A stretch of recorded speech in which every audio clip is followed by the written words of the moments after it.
Hola a todos y bienvenidos a Crimen en Serie. Soy Ainam y hoy os voy a contar la historia de un hombre que ha sido uno de los asesinos a sueldo más peligrosos de Estados Unidos desde principios de los años 50 hasta finales de los años 80. Confesó haber matado entre 100 y 200 personas y tras buscar mucha información he decidido basar este podcast en el libro El hombre de hielo, Confesiones de un asesino a sueldo de la mafia, del autor Philip Carlo. Os recomiendo que lo leáis porque de verdad que es un libro muy interesante. Os dejaré el link del libro en el blog www.crimenenserie.es. Antes de empezar tengo que añadir una advertencia sobre el siguiente contenido. Hay algunas cosas que obviaré por la crueldad de los hechos, pero ya aviso que este episodio no es apto para gente sensible. También decir que aunque previamente había pensado que solo haría un episodio, al final haré 2 o 3 porque hay muchas cosas que me gustaría contaros y prefiero hacer varios episodios a contaros la historia a medias o sin suficientes datos. Empezaremos por su infancia y cómo fue adentrándose en el mundo criminal.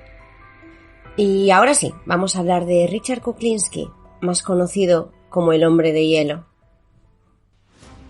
El contenido de este podcast se basa en indagaciones extraídas de periódicos, libros, informativos, documentales y vídeos, todo ello con el propósito de ofrecer entretenimiento e información. Es importante señalar que las opiniones expresadas son de carácter personal. Soy Ainam y esto es Crimen en Serie. Empecemos. Richard Kuklinski nació y se crió en Jersey City, en el estado de Nueva Jersey. Su madre, Anna McNally, de origen irlandés, era una mujer arraigada al catolicismo que le fue inculcado en el orfanato donde creció. Estuvo a punto de convertirse en monja, pero en un baile organizado por la parroquia conoce a Stanley Kuklinski, un hombre polaco muy apuesto que no dejó de cortejarla hasta que ella aceptó casarse con él en julio de 1925, a los 3 meses de conocerse. Stanley trabajaba como guardafrenos en el ferrocarril de Lackawanna. No era un mal trabajo, pero en su tiempo libre le gustaba beber.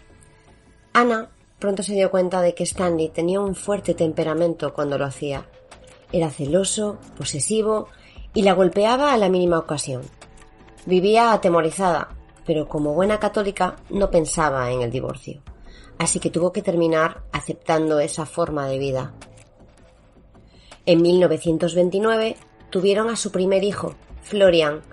Con la llegada del niño, Anna pensaba que el carácter de Stanley mejoraría, pero se equivocaba.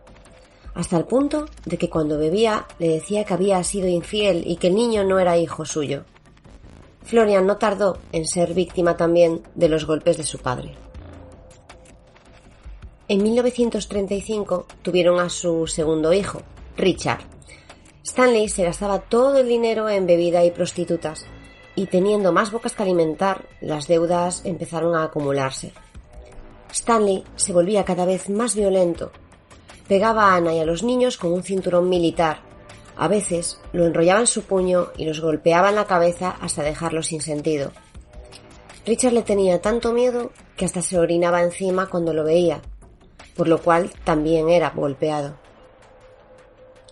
Pero un día todo fue demasiado lejos. En una paliza, Stanley acabó con la vida de Florian. Un duro golpe en la nuca hizo que el chico acabara en el suelo inerte. Stanley decidió y obligó a Anna a mentirle a la policía, diciendo que se había caído por las escaleras. Richard, que tenía 5 años, solo quería estar con su hermano, pero su madre le contó que un coche lo había atropellado y había muerto. Richard no entendía la muerte, solo podía saber lo que veía. Florian estaba en un ataúd, tenía la cara pálida y parecía dormido. Pero por más que el pequeño Richard le pidiese que se despertara, no lo hacía. Anna se sentía culpable por la muerte de Florian. Ese dolor fue sumiéndola poco a poco en una gran depresión. Después de lo que había pasado, Stanley no mejoró en su actitud. Seguía maltratando a Anna y a Richard. En muchas ocasiones, el niño tenía que faltar al colegio por lo visible de los cardenales que le dejaba su padre. Richard también era víctima de los matones de su barrio.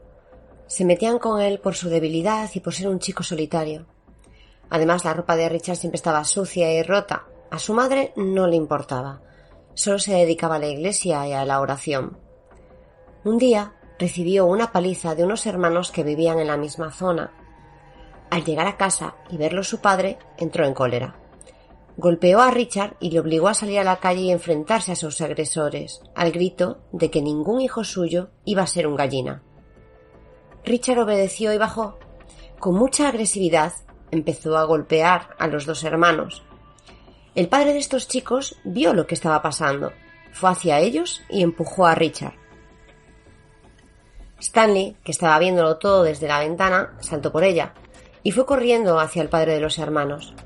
Le increpó y acto seguido le dio un puñetazo que lo dejó sin sentido en el suelo. Richard tuvo una hermana, Roberta, y otro hermano más, Joseph. Poco a poco, Stanley dejó de ir tanto a casa porque empezó otra relación. Anna tenía 2 trabajos, como envasadora de carne en una fábrica y limpiando en una iglesia por las noches. Trató de inculcar el catolicismo a sus hijos, pero las monjas y curas de la iglesia podían ser incluso más brutales que Stanley. Richard padecía dislexia y las monjas le pegaban con una regla de metal cada vez que se equivocaba. En una ocasión, una de las monjas, que disfrutaba con el maltrato, pegó con el borde de la regla de metal a Richard. ¿Te está gustando este episodio? Hazte fan desde el botón Apoyar del podcast de Nivos. Elige tu aportación y podrás escuchar este y el resto de sus episodios extra. Además, ayudarás a su productor a seguir creando contenido con la misma pasión y dedicación.